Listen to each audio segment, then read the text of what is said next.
আমাদের গ্রামে লোকজন মরছে, মানে ও সুস্থ হয়ে মরছে, আর আমাদেরকে ডাইনি বলেছে। ও যাওয়া আসা করছি তো আমাকে ওই মানে আমার কে বলছে ওই খাইছে ওরা প্রসেনজিৎ হেমব্রম, সোনালী মুর্মু, তারপরে প্রসেনজিতের স্বামী স্ত্রী শ্যামল হেমব্রম কি খাইনে বলছে। তো বলে মানুষকে আমি খাই নিয়েছি।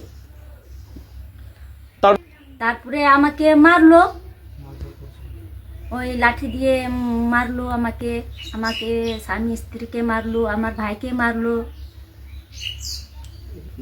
আমার মেয়েকেও মারলো।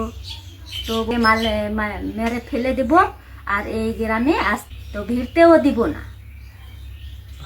নাই এখন কোথায় আছেন? আমার বাবার বাড়িতে আছে। কেন তো এখন গেলে তো আবার মারবে নাকি,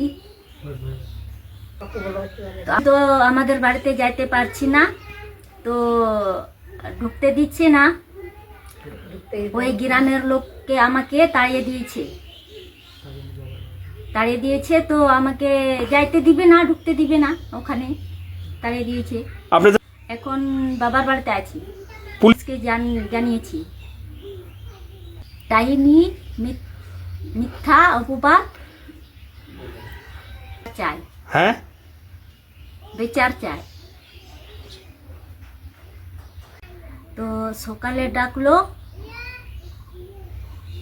যাওয়ার পরে ডাইনে বলছে, তারপরে মারামারি শুরু করলো।